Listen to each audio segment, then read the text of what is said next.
Keni qenë ambasador i Republikës së Shqipërisë në Vatikan. Keni patjetër mbresa për shtypjet tuaja, kontakte me njerëz të fesë. Çfarë ruani në memorien tuaj, diçka që është interesante për publikun që na ndjek në Kanada? Ajo është shumë interesante dhe aty, si thush, mund ta kem njërë vetën, njërë ju ma fatlum dhe ma fatkeq në botë. E kam konsideruar periudhë si dasma në luftë. Pse do thoshti? Shkova i pari ambasador rezident. A i para me rrinte në Shqipëri dhe unë si ish deputet me porositë e presidentit e të kryetarit e ty, shkova e hapa rezidencën e parë, por mos harroj se vitin 97. Viti më i poshtër që mund të ketë pas Shqipëria, qoftë edhe para diktaturës edhe mas diktaturës. Dhe imagjino duke futur tek papa për të dorëzuar letrat kredenciale, ai që më shoqëron më thotë ke emocione, ekscelencë, kam pak, thamë. Jo, këtu mos të kesh, thot, po në Vlorë në vranë 10 vet mram. Ishte 1 marsi, me 28 shkurt ishin vranë në Vlorë partë. Gjitha i vit 97 ishte i të mërshmi që kur shifshim me ato automatik të i hellë, kur merë në universitet filan malë, në vend që gjithkush shkon me vjedh ato mina, ato topa, ato shkojnë burrat, ato u vriqin 20 sa gratë, 13 fëmija si burr.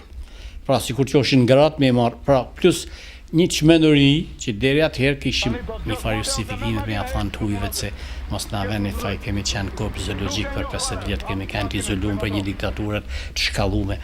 Gjitha, por kjo në 97 pastaj erdhi para në qiell së mur vesh si mund të jesh prapë i tillë që edhe gruaja me automatike, pra periudha më e vështirë, por sigurisht aty ishte kulmi i ceremonive, kulmi i madhështisë që vinë 2-3 herë, hina mbrana 6 muaj, hina 5 herë te papa, u bane shtëpisë. Me fut Mejdanin, me fut Finën, me dorëzu kredencialet, me tërheq kredencialet, u bane shtëpisë pse 97 ishte të merë, dhe papa i shkretu mur kaq shumë në Shqipërinë dhe kaq shumë i trazume, sa që kam pas një moment kur Tritansheu prej këtej s'kishnara la forcat e NATO-s, e më thot urgjentisht, thot duhet me i quj mesazh, thot ati të shajt që të vinë forcat e NATO-s. Tham është shtunë, nuk s'du të zume ditë gjatë, thot. Mirë, thot. Aty kishte zënë një mik i kardinal i cili kur kishte marrë vesh se unë kam qenë mjek stomatolog, kam qenë nëpër mallësi e kështu, kishte simpati të veçantë dhe thriste grande ambasadore aty që është. Kur i thoshon që duj takim të urgjent dhe kishte shkruar gazeta Osservatore Romano, kishte shkruar un paese in fiamma, një vend flak. Edhe i thamë më fal, tham po nëse ky vend është në flak, çfarë do bëj ambasadori i shkret? Mirë, thot, çka kërkohet? Kështu tham të vinë ato forca që kanë marrë, tham se këtu se Shqipëria vetë se zgjidh këtë punë. Mirë, thot, po premtoj thot që tash sa të largohen prej tetë, po i tham atë çajt, sot është e shtunë, nesër e diele ka për ta thënë natë Angelusin që ka për përshtet. Edhe shkëti pastaj për hecikletin se ishte fillim pritët dhe isha akoma me ishte kalu djerës, do gjithsesi ishte ftohtë, po tash thot u qetësove. Edhe unë pastaj më ja kthy me humor se tham po tash po qetësohem, se në fund nëse s'ka që i bën papa, s'ka që i bën as pepa aty vend se tham. Ai çeshi më kapi për faqesh. Pra duhet të them që kaq shumë dhe kulmi pastaj keq që gjithmonë respektohen me 4 vjet sidomos në Vatikan. Unë i thoshe sa në rrugën të forcat përgatitur për agreementin që dhe së ndërtiku. Ata se besonin fare. Kur erdhi fill, qershor, erdhi anulimi. Bile papa vetë thati ndajte pak shumë tek neva, si do ja bash do rrishte apo do thesha ndaj e tjera. Pra kujtimet ishin nga më të bukurat deri tek më të trishtat. Po keni takuar në Terezën? Sigurisht edhe në Terezën, biles në Tereza në atë ngjarje të tmerrshme të 97-s që kishte thënë një mesazh. Mirë, por nuk ishte në atë kohë, ata kishte marrë detyrën dhe miku i cili ja kishte thuaj mesazhin, erdhi më dorëzoi Musa apo mora detyrën.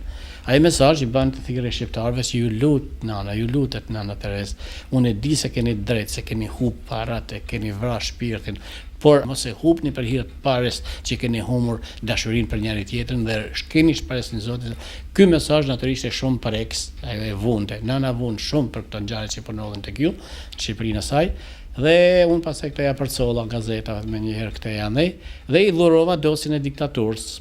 Ajo pastaj nga India kur erdhi në maj në Rom, kërkoj takim dhe u takova me te, prap bisedova, kam dëgjuar të bukura bile, kam një kujtim të bukur aty që po i thoja, kam disa vite që kam filluar të vën jetë porosin tuaj, që mos i gjikoni njerëzit, por se po të gjikoni nuk keni kohë të duani të.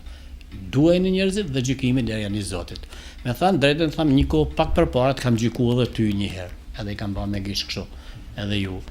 Edhe e shikoj pse kam gjykuar të shumë. E thash, jo kam gjykuar se herën e parë që ardhi në Shqipëri, shkute vu tubën e luleve të vorrit tamam i atij diktatorit që s'la me përcjell nanën e motrën. Sa i kam thënë kështu ka kryt grushta dhe me që ti e di që ke drejt, por dha porositë veta, vdiq me atë pishmanllekun që të shkon të Kin, edhe më takoj në maj, ka ardhur i herë në qershor pastaj, kur ishte mesha e Shën Pjetrit, katedralen e madhe, u taku me papën, dhe pastaj kemi hap letrat atë librin e mushtrimit, pastaj vdiq në shtator, kështu që unë mund të jem në shqiptarët e parë që të fundit që e kam takuar zgjadhej. Profesor, faleminderit. Ishte kënaqësi që zhvilluam këtë intervistë bashku. Unë ju uroj sukses edhe punë të mbar.